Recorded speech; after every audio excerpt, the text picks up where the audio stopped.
This is the GC96 TSI-3 crimper. It's capable of up to 6-inch industrial hose or 3-inch spiral.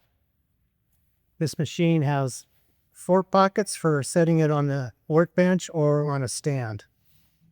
This is just powered by 100 or 220 volt single phase, the NEMA L620 plug.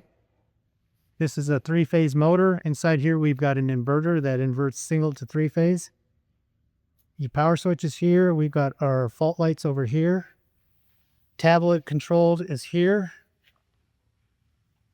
And the whole control box is adjustable by just moving this knob, so it can be moved out.